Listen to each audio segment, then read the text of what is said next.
خوش آمدید حضرت محمد صلی اللہ علیہ وآلہ وسلم کی شریعت مقدسہ پر جن محترم لوگوں نے احسن طریقے سے عمل کیا، جنہوں نے اپنی زندگی سنت نبی صلی اللہ علیہ وآلہ وسلم کی مطابقت میں گزار دی، انہیں اولیاء کرام کہا جاتا ہے۔ انہی مقدس و محترم اور برگزیدہ ہستیوں میں نہایت ہی معتبر نام حضرت سیدہ رابعہ بصری کا ہے۔ آپ نے ہمیشہ نماز اور روزے کی اہمیت پر زور دیا اور پاکیزگی اور طہارت کا درس دیا۔ ان کا شمار بلند پایا اولیاء اللہ میں ہوتا ہے۔ اسلامی تصوف میں پہلی خاتون ہیں جنہیں شہر دوام حاصل ہوئی۔ 95 ہجری کی ایک بابرکت رات میں بصرہ کے ایک نیک سیرت انسان اسماعیل کے گھر بیٹی کی ولادت ہوئی۔ گھر میں 3 بیٹیاں پہلے سے تھیں۔ نومولود کا نام رابعہ رکھا گیا۔ حضرت رابعہ بصری کا شمار اسلام کی ان پاک خواتین میں ہوتا ہے جن کی زندگی میں ابتدا سے انتہا تک فکر و غنا سے عبارت ہے۔ حضرت رابعہ بصری نے جس ماحول میں آنکھ کھولی وہ تسلیم و رضا اور صبر و شکر کی نوید تھا۔ آپ کے والد محترم زمانے کی سختیاں سہتے فاقے کرتے اور نت نئے مصائب و آلام برداشت کرتے، مگر زبان سے کبھی شکایت نہ کرتے اور نہ کسی سے دستے سوال دراز کرتے۔ ایسے باپ کی بیٹی فطرتاً عابد و زاہدہ تھی۔ حضرت رابعہ بصری کو بچپن سے ہی قرآن پاک اور بزرگان دین کے اقوال سے لگاؤ تھا۔ وہ انتہائی ذہین و فطین، شائستہ اور مہذب خاتون تھی۔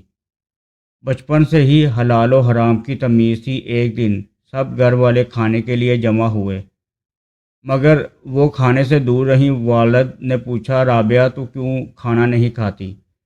انہوں نے نہایت غمگین لہجے میں جواب دیا کہ میں سوچ رہی ہوں کہ یہ کھانا حلال بھی ہے کہ نہیں۔ والد نے کہا کہ بیٹی یہ کیسی بات ہے، ہم کیوں حرام کھائیں گے؟ تو انہوں نے فرمایا کہ اس دنیا میں ہمیں بھوک پر صبر کرنا چاہیے تاکہ آخرت میں آگ پر صبر نہ کرنا پڑے۔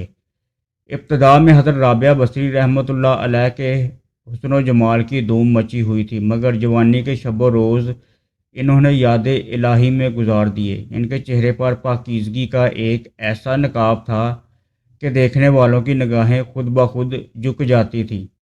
اسی زمانے میں ایک نوجوان نے انہیں رات کے وقت ایک قبرستان میں چاند کی طرح دمکتے دیکھا۔ وہ آپ کو کوئی غیر مرئی مخلوق سمجھ کر بھاگ کھڑا ہوا، لیکن دوسری صبح جب وہی چہرہ اسے بصرے کے ایک بازار میں نظر آیا تو وہ عقل و خرد سے ہاتھ دھو بیٹھا اور رات دن اسی کے تصور میں رہنے لگا۔ آخر دل کے ہاتھوں مجبور ہو گیا تو لوگوں سے پتہ پوچھتا ہوا حضرت رابعہ بصری کے گھر جا پہنچا۔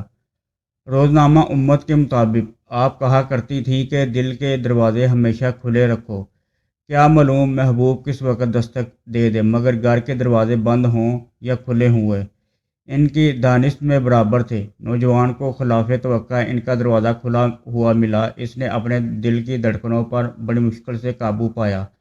رات کا وقت تھا، اندر چراغ روشن تھا۔ یہ سوچ کر بے باکی سے اندر داخل ہو گیا کہ حال دل سنا دینے میں کیا حرج ہے، زیادہ سے زیادہ انکار ہی ہو جائے گا۔ واپسی کا دروازہ بہرحال کھلا ہوا ہے، لیکن جب وہ اندر پہنچا تو وہاں کوئی نہیں تھا۔ البتہ چھت سے ایسی پرسوز آواز آ رہی تھی جیسے کوئی زیر لب ہجر کا رونا رو رہا ہو۔ نوجوان تیزی سے زینے چڑھ گیا۔ حضرت رابعہ بصریہ عشاء کی نماز سے فارغ ہو کر ثنا خوانی کر رہی تھی۔ پروردگار ستارے روشن ہو گئے، لوگ سو گئے، بادشاہوں نے دروازے بند کر لیے۔ ہر محبوب اپنے محبوب سے محو راز و نیاز ہے اور میں تیرے سامنے کھڑی ہوں۔ نوجوان پر سختہ طاری ہو گیا۔ اسی اثنا میں حضرت رابعہ بصریہ نے پلٹ کر اسے ایسی قہر آلود نظروں سے دیکھا کہ اس کی زبان گنگ ہو گئی۔ رابعہ نے اس کے قریب آ کر پوچھا، کیا تم مجھ سے شادی کی درخواست کرنے آئے ہو؟ نوجوان نے لرزتے ہوئے ہاتھ سے اپنی زبان کی طرف اشارہ کیا کہ وہ بول نہیں سکتا۔ حضرت رابعہ بصری نے کہا، اس سے پہلے کہ زبان کی طرح تیرا دل بھی چپ ہو جائے تو جس راستے سے آیا ہے اسی راستے سے لوٹ جا۔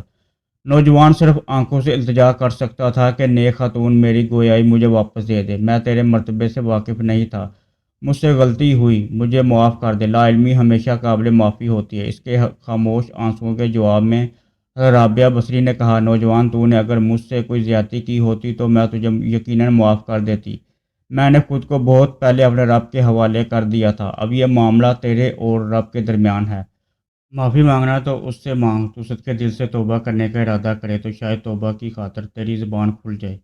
یہ کہہ کر وہ نماز کے لیے کھڑی ہوگی۔ نوجوان بھی بے اختیار سجدے میں گر گیا۔ وہ رو رہا تھا، نامعلوم کب تک روتا رہا۔ جب اسے ہوش آیا تو زبان کھل چکی تھی اور توبہ توبہ کا ورد کر رہی تھی۔ بصرہ کے بازاروں میں سال ہر سال تک ایک مجذوب گرمی، جاڑے اور برسات سے بے نیاز ہو کر دیوانہ وار توبہ توبہ کے نعرے لگاتا رہا۔ اس کے نعروں سے بصرے کی راتیں گونج اٹھتی تھیں اور بچے سہم کے ماؤں کے سینوں میں دبک جاتے تھے۔ آخر ایک دن وہ مجذوب اچانک ہی کہیں غائب ہو گیا۔ پھر کبھی اس کا پتہ نہیں چلا۔ وہ مجذوب یہی مذکورہ جوان تھا جو حضرت رابعہ بصریہ کی بدولت ہی دربار خداوندی میں مقرب ٹھہرا۔